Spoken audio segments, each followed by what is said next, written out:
All right, so we've shown you the structure of numbers and place values before.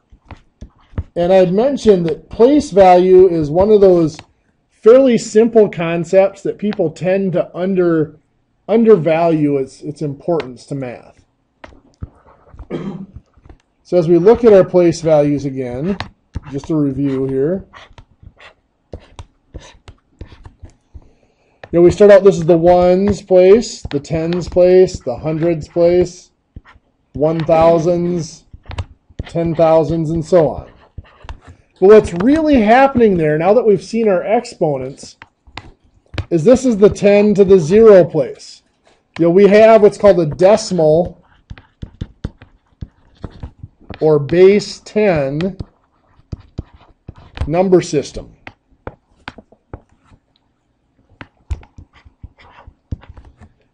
So 10 is 10 to the 1, 100 is 10 to the second. All these place values are exponents with a base of 10.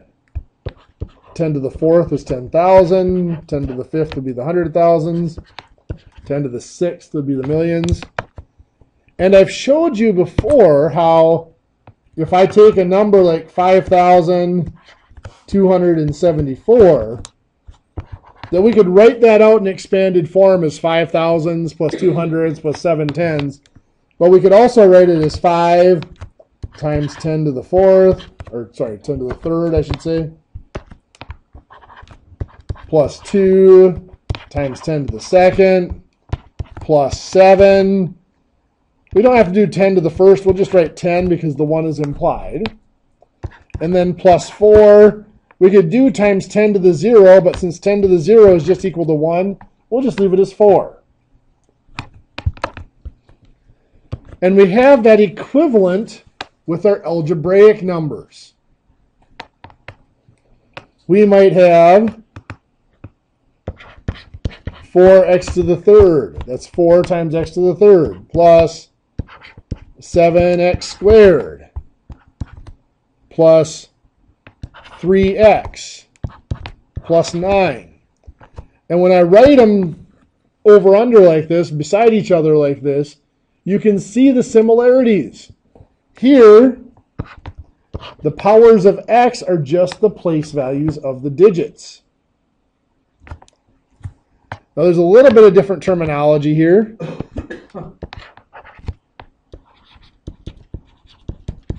What's called a digit in a whole number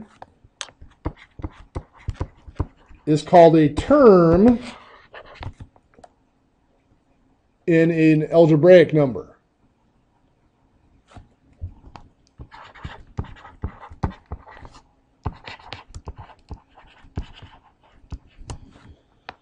When we're writing out as powers of tens, it is a whole number. When it has the algebraic place values, the variable place values, it is often referred to as a polynomial.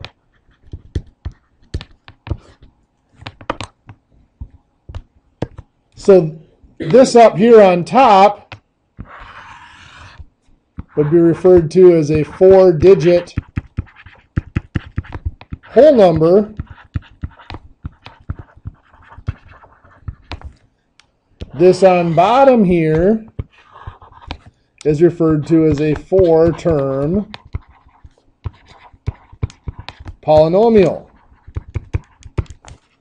So the language is a little bit different, but the concepts are exactly the same. They both have 4 digits.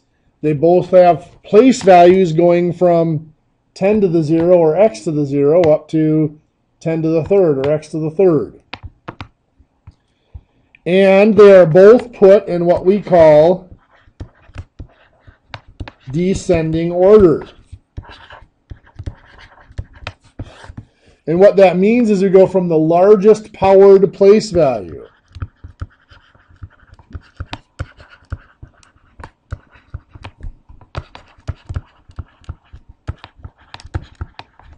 to the smallest powered.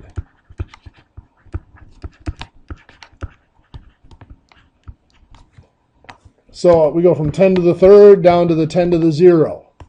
Here we go from the x to the 3rd down to the x to the 0.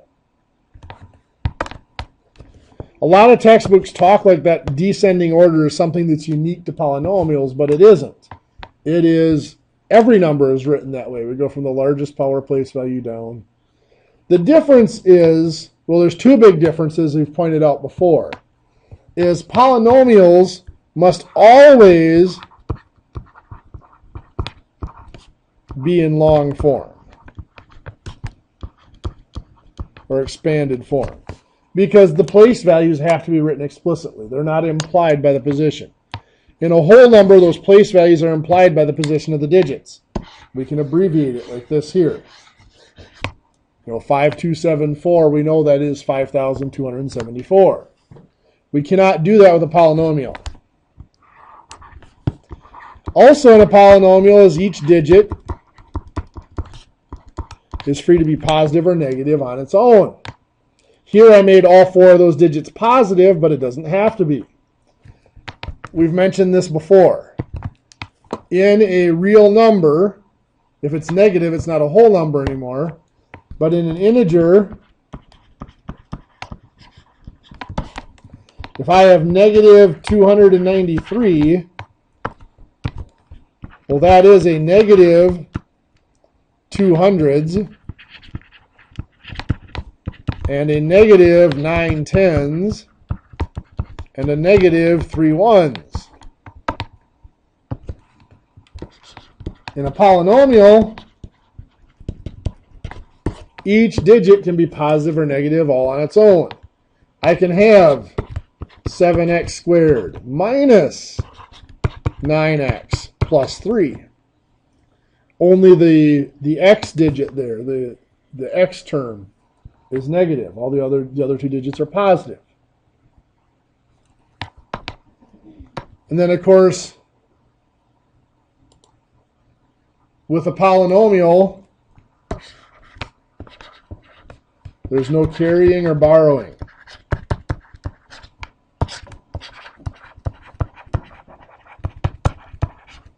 Because a digit can be negative, there is no need to borrow. You just subtract, you get a negative number. Because there is no natural progression to carry from one digit to the next, there is no carrying. I can have 27x squared plus 53x minus 14. I can have a number bigger than 9 in a single digit. Whereas in our decimal numbers, or whole numbers and integers, each digit has to be between 0 and 9. It can't be any larger than that, or it carries over to the next digit. Now the confusion really becomes, I mean, these were the simple algebraic numbers, where our place values are a single variable.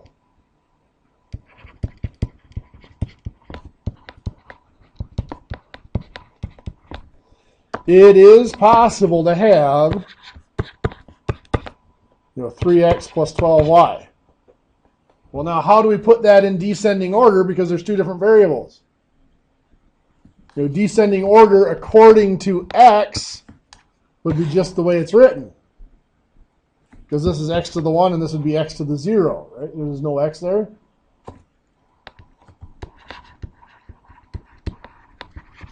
So I would say descending in x. If I wanted it descending in y, it would be the other way around. It would be the 12y first plus the 3x. So that's where it can be confusing, is when there's more than one variable in there in the place values.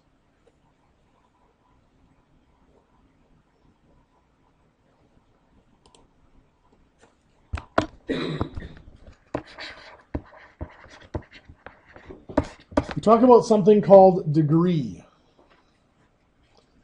A degree is nothing more than the highest power.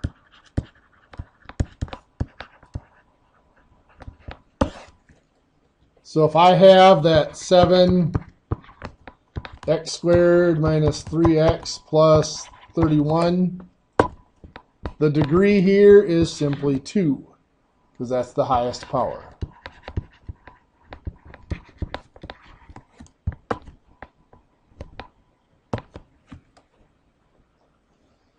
Now if I have 7x to the 5th y minus 3x to the 3rd y to the 4th plus 12 x to the y to the 6th. If I ask you what degree that is, well, there's more information that is needed.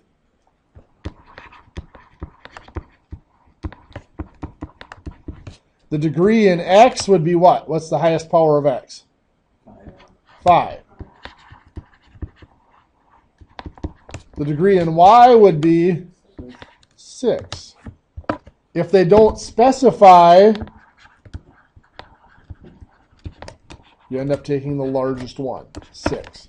So if they just ask you what is the degree of this polynomial, you would have to say 6.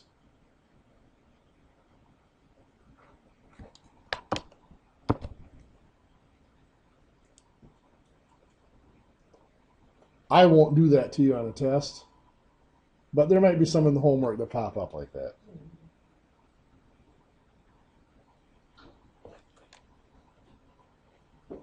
So our operations. If we look at addition. Well, addition with these polynomials is just like addition with whole numbers or integers. We've done this before. We might have 7x squared plus 9x minus 13 plus 5x squared minus 18x plus 3. And just like with whole numbers or integers, to add polynomials or to add algebraic numbers, we have to line them up. So I write the first number out, 7x squared plus 9x minus 13. Then I line up the next number. So 5x squared goes under the 7x squared. Negative 18x goes under the positive 9x. And the positive 3 goes under the negative 13, because those are both 1s. And then I add down the columns. Now, we could go either direction here, but just to stay consistent, I'm going to start on the right and work my way back to the left. What is negative 13 plus 3? Negative 10. Good. 9x plus a negative 18x. Negative 9x. Good. 7x squared plus 5x squared.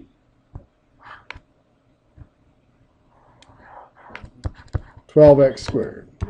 Perfect. And that's it. Now, it can be a little worse if there are numbers missing. Like we might have 2x to the 3rd minus 5x plus 17 plus 7x squared plus 4x minus 8. So when I go to set this up, I've got 2x to the 3rd. What's missing here? X to the 2nd power, right? So I'm going to put in 0x squared. Because it's really there, we just didn't write it in. Minus 5x plus 17. So now when I write the second number, the 7x squared goes under the 0x squared. The positive 4x goes under the negative 5x. And negative 8 goes under the 17. And I'm adding down the columns. What is 17 plus a negative 8? Positive 9. Very good. Negative 5x plus 4x. Negative x. Negative 1 or just negative x. 0x squared and 7x squared? 7x squared positive. And then we got just the 2x to the third. And that's it. So the key there is putting in this 0x squared. If you think about it, if we have a number like 4,083, if I'm writing that out in expanded form, all I'm going to write is 4,000s and 8 tens and 3 ones. I'm leaving out the 0 hundreds because it doesn't add any value to the number. But when I go to operate with it, I need that 0 in there to hold that place. Same here. I have to have the 0 in the x squareds to hold that place. Yeah. Why? Well, that's actually a very good question. There are applications where dealing with polynomials is necessary. If you get into engineering, again, I realize this, none of you are engineering majors, but if you get into engineering, there are shear matrices and forces in trusses and forces in buildings and stuff like that, material forces and stuff where you have to be able to combine variables to find your equations. In business, there are a few applications in business. Like if you were looking at investment, there are formulas where you have to be able to look at, and I'm blanking out on what it's called right now, but it's your risk factors and your there's coefficients that you calculate in investment that are found off your financial reports, and you take your financial ratios and get these numbers. And those go into equations like this, and then you can combine them to see how if two companies merged, how they would combine and stuff like that. Those are above what most of you would be going to school for, but they are out there. So yeah, the honest answer is yeah, it is that step above what most of you will be experiencing. But we do want to make sure we prepare you to take that next step, too, if you decide to at some point. Now, where it gets a little difficult, we said we throw that extra variable in there.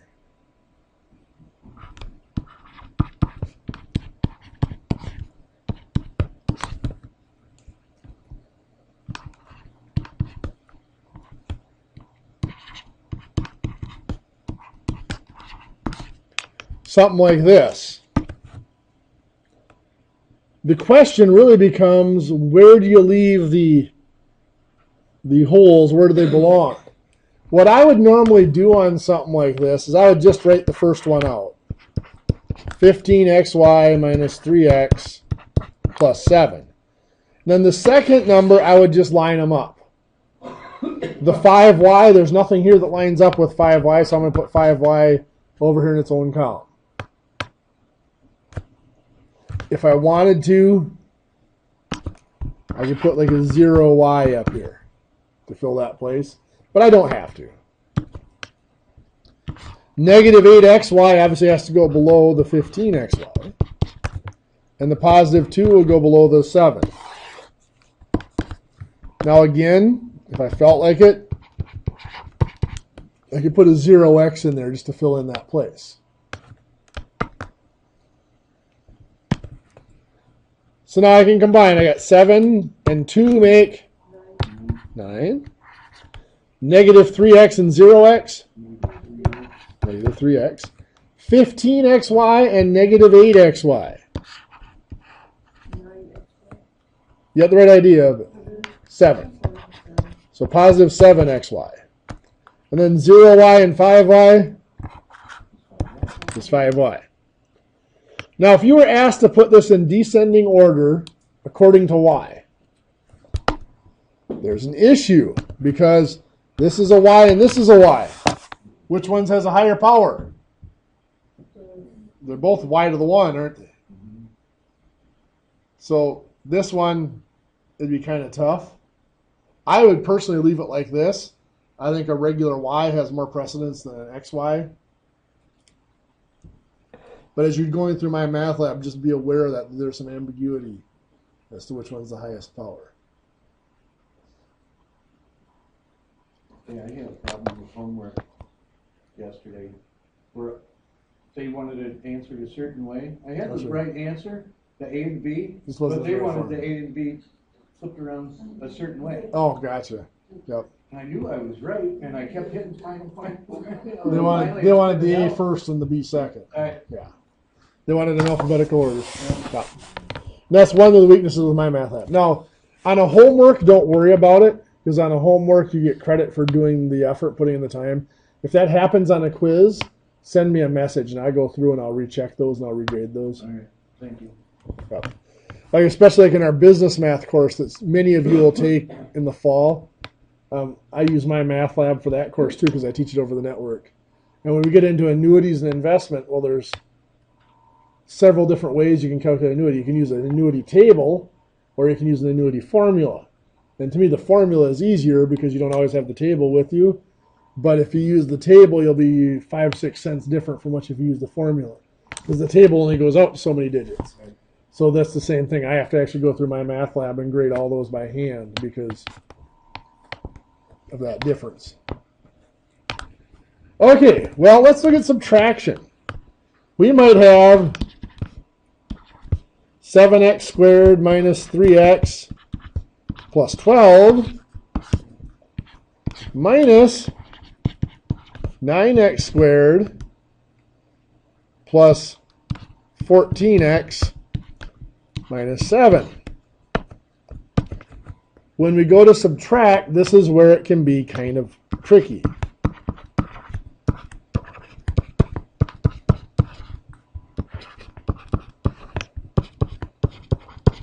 We line them up just fine, just like we did before, but we do have to remember we are subtracting down the columns now. So this is a 12 minus a negative 7, which is the same as 12 plus 7. So that's a positive 19. This one here is a negative 3 minus a 14, which is the same as negative 3 plus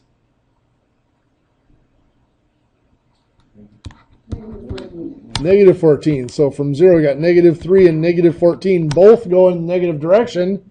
So we get a negative 17x. Then 7x squared minus 9x squared. Perfect. Most of us can do that without flipping the subtraction into an addition. It's just a negative 2x squared. So here is one more application. I warned you in the first week that those negatives would come back to haunt you all summer. Here's one of those applications where it does. Most of the mistakes I see made on these are because of the negatives. We can run into 5x to the third minus 17x plus 2 minus 4x squared minus 3x minus 11. When I'm writing this one out, what do I have to remember to do again?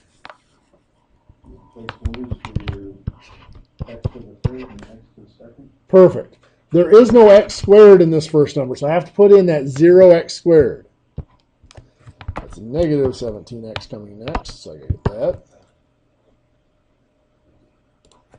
So minus 17x and a positive 2.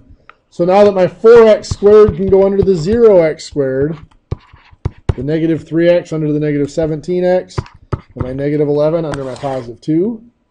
And we're subtracting. And yes, if I wanted to, I could put a 0x to the third here to fill that place. So now I've got 2 minus a negative 11, which is what?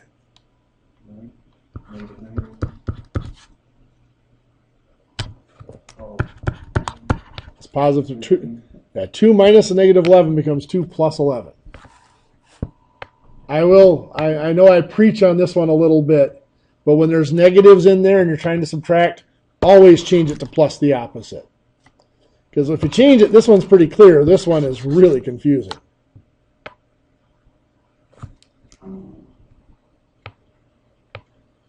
So then we've got negative 17x minus a negative 3x. So negative 17 minus a negative 3. What's that become? Negative 17 plus, well, plus 3. Opposite of negative 3 would be a positive. So it's going to be negative 17 plus 3 is negative 14. You are correct.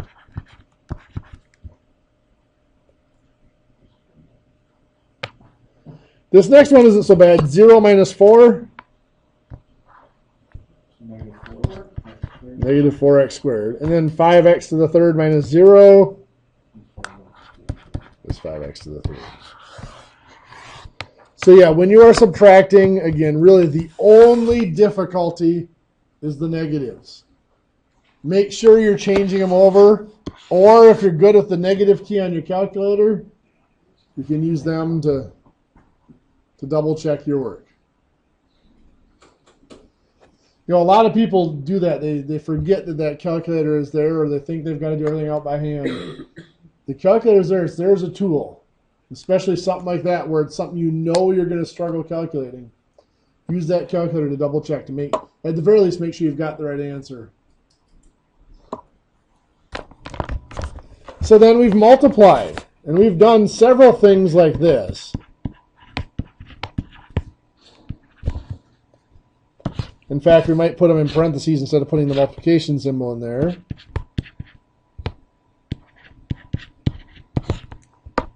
When we multiply, how do we multiply that out?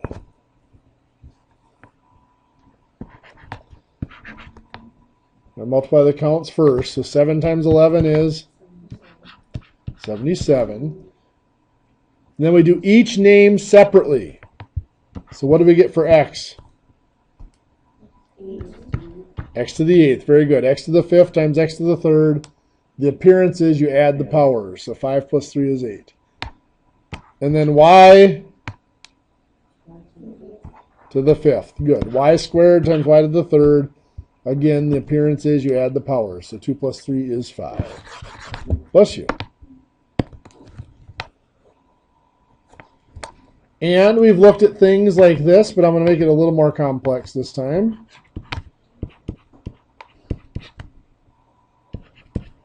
Like 7x to the 5th y to the 7th times 3x to the 4th y minus 12 x squared y to the 3rd plus 6 y to the 5th. It's nothing that we haven't done already. It's just taking a couple of things and combining it together. This is still just distributing. When I look at those parentheses, there's nothing I can combine in those parentheses. Even though they have x's and y's, they have different powers. So I'm going to distribute the 7x to the 5th y to the 7th times 3x to the 4th y. 24x to the 9th, 1 is 8. Okay, 21 is 7 times 3. X to the 5th times x to the 4th is x to the 9th. That should be a y, not an x. Yes, and y to the 7th times y, remember that's y to the 1, so 7 plus 1 is 8. So then we take our 7x to the 5th y times negative 12x squared y to the 3rd. 7 times negative 12? Negative 84. X to the 5th times x squared? X to the 7th. And y to the 7th times y to the 3rd is y to the 10th. Yes. And then the next one, 7x to the 5th y to the 7th times 6y to the 5th. We can multiply our count. 7 times 6, positive 42. X to the 5th times nothing is just x to the 5th. And then y to the y to the 7th times y to the 5th. 7 plus 5 makes 12. So yeah, that's a lot uglier, but it's still the same process.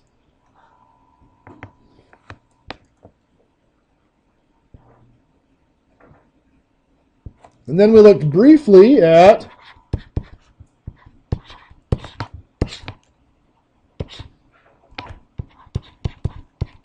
problems like this.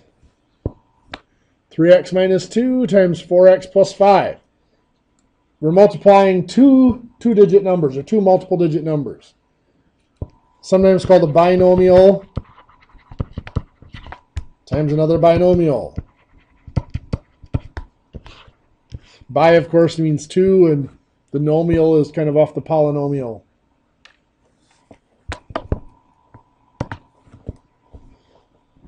The long way, the real way of multiplying this out would look like this. You've seen this before, right?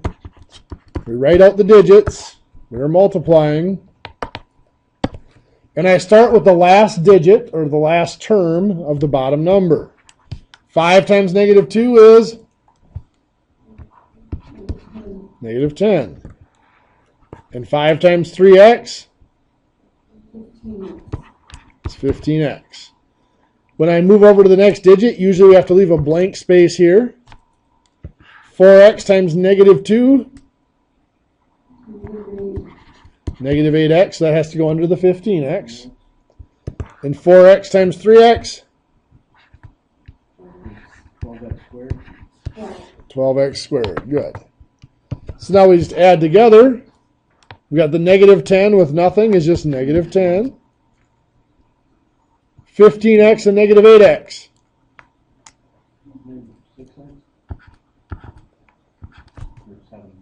Positive 7x. There we go. Positive 15, negative 8 leaves us at positive 7. And then just the 12x squared. To me, that's the easiest way to do it. It takes a little more space, but it's the easiest way to do it. Most of you, if you had algebra in high school, were taught FOIL. And FOIL is just a mnemonic. F stood for first. Good. You multiply the first two digits, or the first two terms. 3x times 4x, 12x squared. O stood for outside. So you multiplied the outside digits, or the outside terms. 3x times 5x, 15x. Now you see, those are the same pieces we had over here. They're just a little bit different order. I stood for inside. Negative 2 times 4x. Negative 8x. Again, we had that before. And L stood for last. Negative 2 times 5 is negative 10. And then, of course, here you had to combine things with the same name. The name that they use in algebraic numbers or polynomials is like terms. They're like digits, or digits with the same place value. That's the positive 15x and the negative 8x, which is the positive 7x. And everything else stays the same. You get to the same answer. Oops, negative, I don't know where I got. No extra charge for the extra one. Yeah, that is negative 10. To me, this process isn't terribly much easier than this process, or shorter than this process.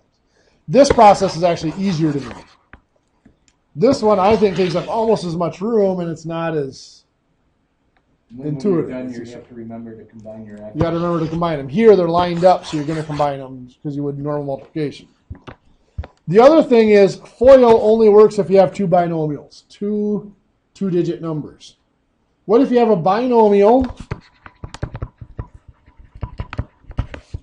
and a trinomial? Tri, of course, means 3. Very good. So I might have 4x plus 1 times 3x squared minus 7x plus 5. FOIL doesn't work here anymore because we've got a middle digit. It becomes Polynomial. But if I'm doing it out the long way, I just write the number with the most digits on top, or the most terms, the 3x squared minus 7x plus 5. What's that? Yeah. So now I've got 1 times 5 is 5. 1 times negative 7x, negative 7x. 1 times 3x squared, x squared. I'm most likely going to have to leave a blank spot here, but it'll be obvious in this next step. 4x times 5, 20x. That has to go under the other x's. 4x times negative 7x, negative 28x squared. So that has to go under the other x squared. And 4x times 3x squared, 12x to the third. And then, of course, you just combine down the columns. I got my positive 5, negative 7 and positive 20, positive 13x. 3x squared and negative 28x squared, 25x squared. And then the 12x to the third. So you can see here, this process really doesn't change. It's just long multiplication.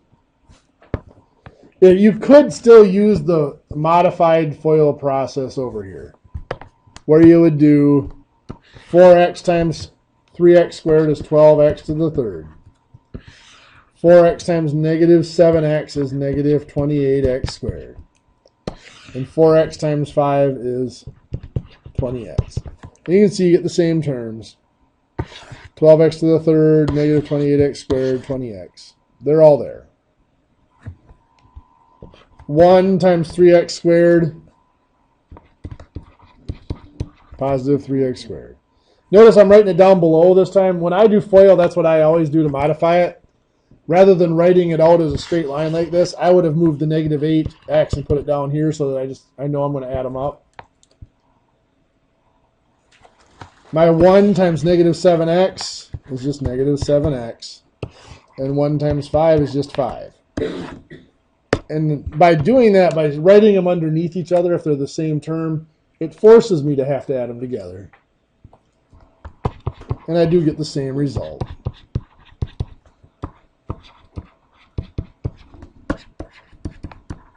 So whichever method is easier for you is fine.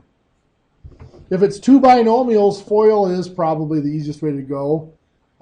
Partly because Monday we're going to talk about factoring, which means splitting things back apart. And so if we use that FOIL process, it shows us we can reverse it and split them back apart that way. But this one, you always got this to fall back on. To me, that's the real way to multiply them, and to me that is always easier because that's the way my mind works. But I like that way better. Then, of course, we got division.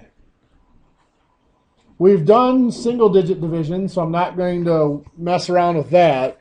But our multiple-digit division is just a series of single-digit divisions. We might have 28 x to the fifth y minus 49 x to the third y to the fourth plus 35x y to the eighth divided by 7xy.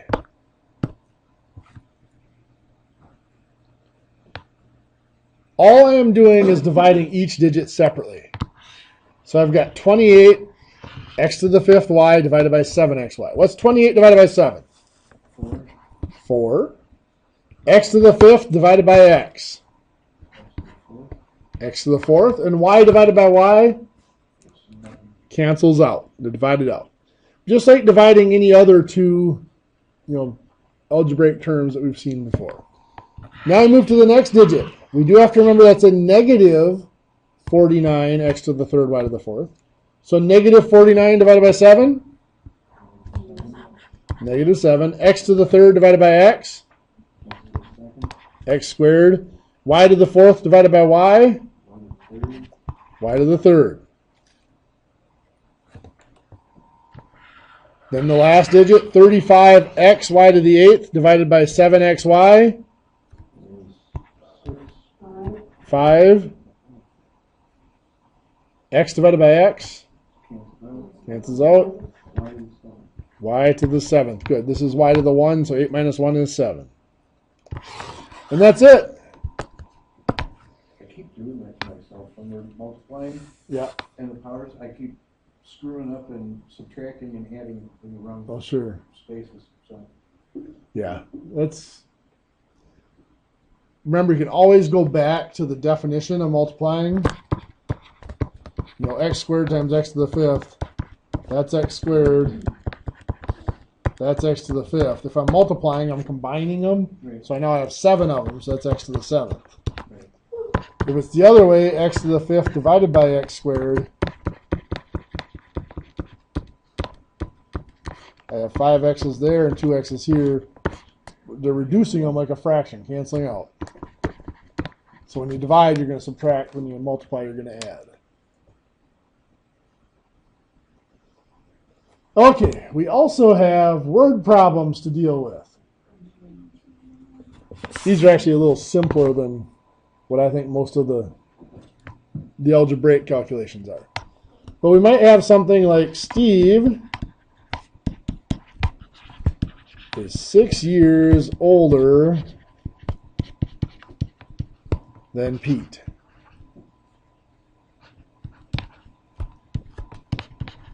Kate is 4 years older than Pete.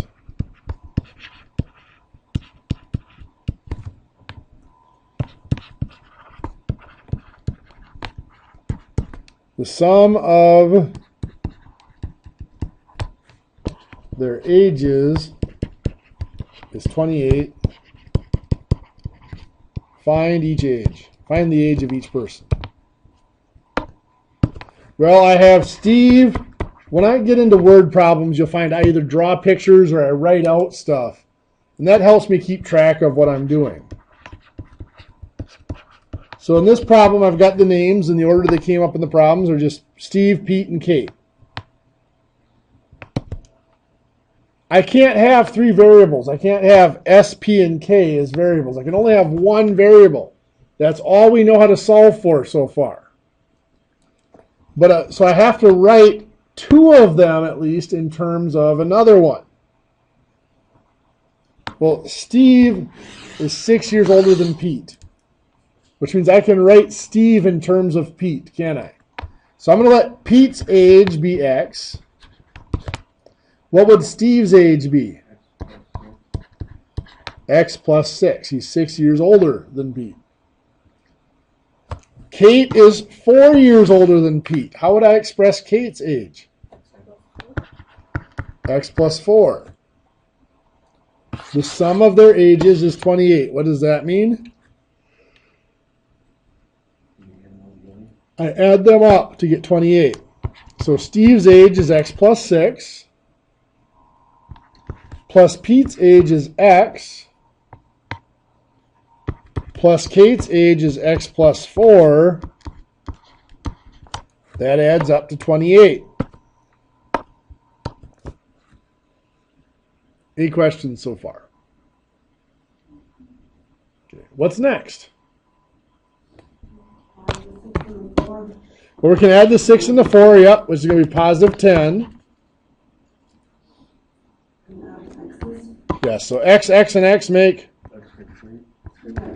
3x. Remember, adding them, not multiplying them now. So 3x plus 10 equals 28. And then? Subtract the 10. Subtract the 10. So we got 3x equals 18. And then? Divide by 3. Divide by 3. X equals 6. Now, a lot of people want to walk away and say they're done there. But we got to go back and answer the question. The question was, find each age. So x equals 6. Pete is 6. But we have to find the other two. Steve is x plus 6. So 6 plus 6 is 12. So Steve is 12. Kate would be, 6 plus 4 is 10. So Kate is 10.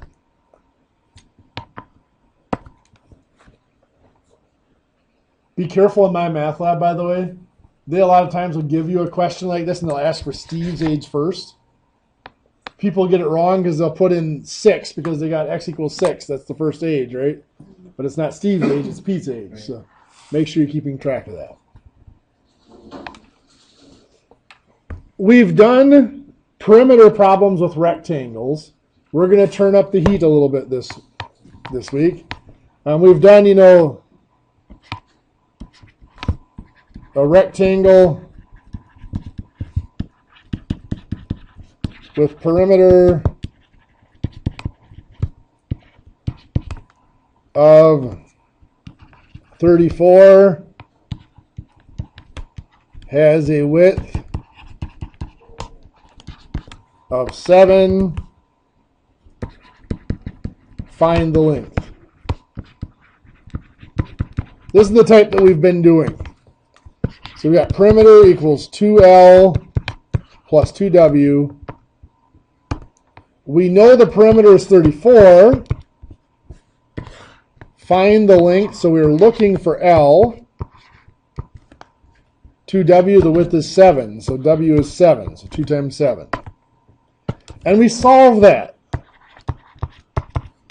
First, we're going to combine the 2 times 7 to get 14. Then we will subtract the 14. So 20 equals 2L. And we'll divide by 2. 10 equals the length.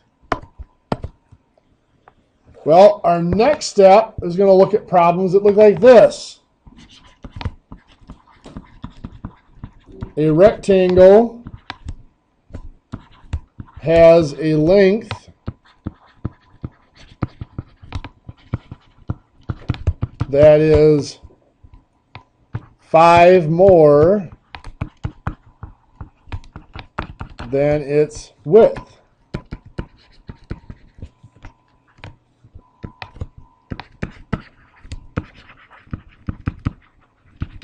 The perimeter is 82. Find the length and width.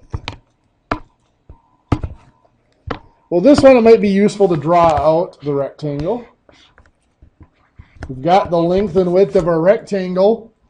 Is there any relationship between the length and the width here?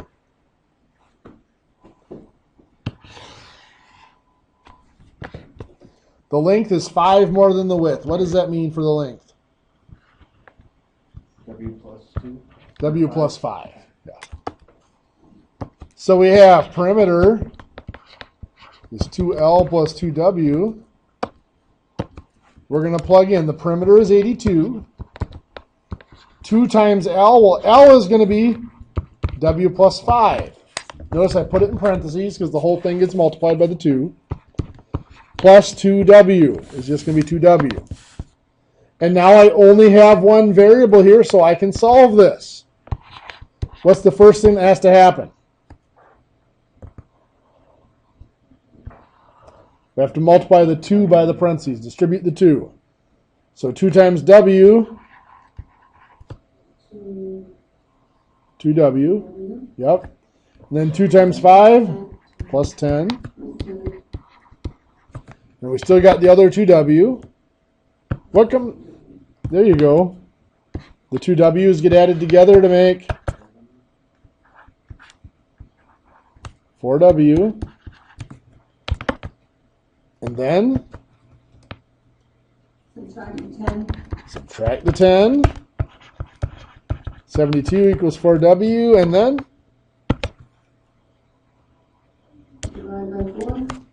divide by 4. So 18 equals W. Oh, get back here.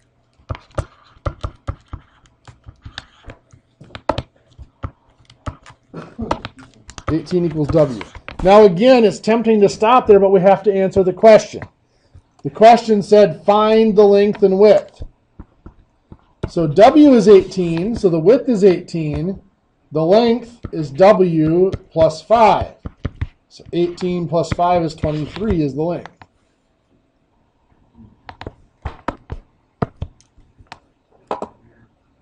Or we might see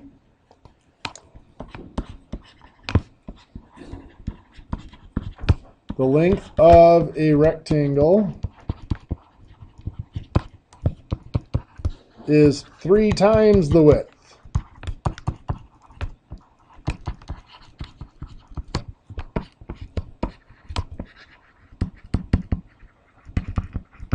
The perimeter is 96.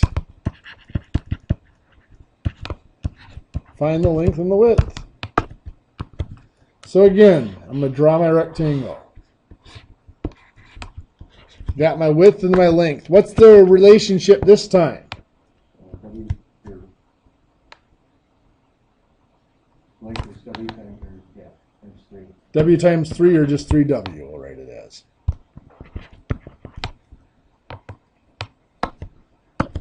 So perimeter equals 2L plus 2W. What's going to go in here?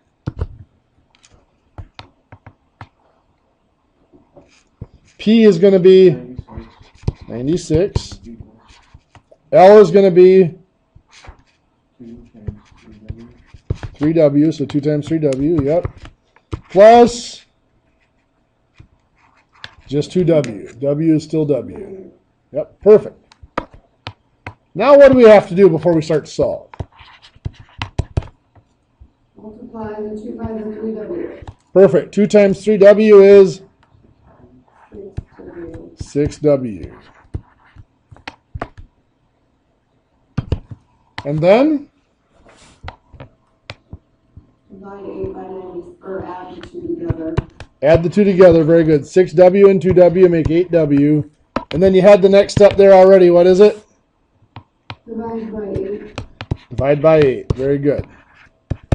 96 divided by 8 is 12.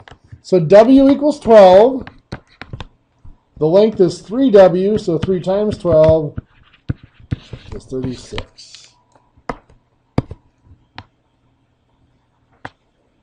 Now, since we have 3 minutes, I'm going to do one similar to the first one we did here a couple minutes ago. Let's say Tom is 7 years older than Pat. Kim is 4 years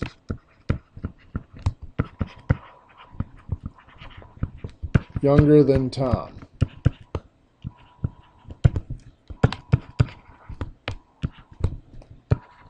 The sum of their ages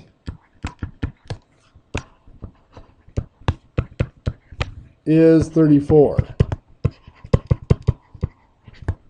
Find each age.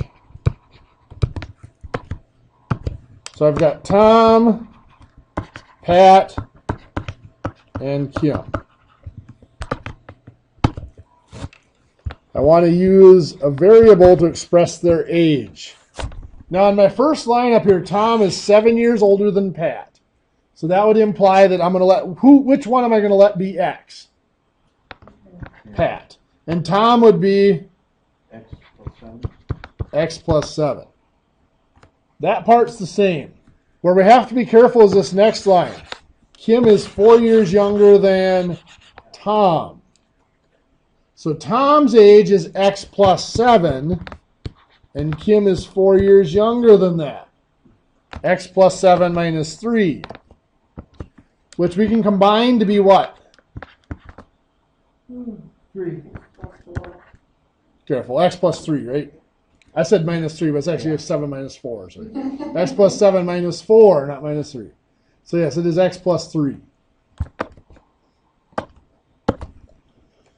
So the sum means we add them together. So we got the X plus 7 plus the X for Pat plus for Kim, we're just going to use the X plus 3. equals 34. X, and X make 3X. 7 and 3, 10. And from there, it's just a matter of solving. So what would we do first? Subtract 10. 3X equals 24. And then divide by 3. X equals 8. Then what? Add the X and 7 to get Tom. Okay, so pad is 8. That's X. X plus 7 is Tom. 8 plus 7 is 15 for Tom. X plus 3 or 8 plus 3 for Kim is 11. Now I can always double check. Do those add up to 34? Yeah, they do. Okay. There is a homework due for Monday.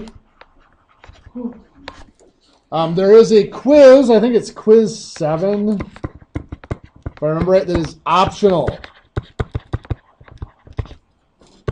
Extra credit. I think that one is set to be due tomorrow at the end of the day. And then quizzes 5 and 6. Something went wrong when I tried to extend those on Tuesday. I tried to click the box to do them all at once, and for some reason it didn't work. So I did go through last night, and I did each of those separately. So all of you have that extended until Saturday, July 1st is what I put it at. So those are all extended until July 1st, this Saturday. Even if you have done both of your attempts, I added an extra attempt to your thing. So you can do it a third time if you want to. So quizzes 5 and 6 you can go back and redo if you want to. Okay, that's it for the lecture. I will hang around. We've got 20 minutes of network time yet. I will answer questions on the tests.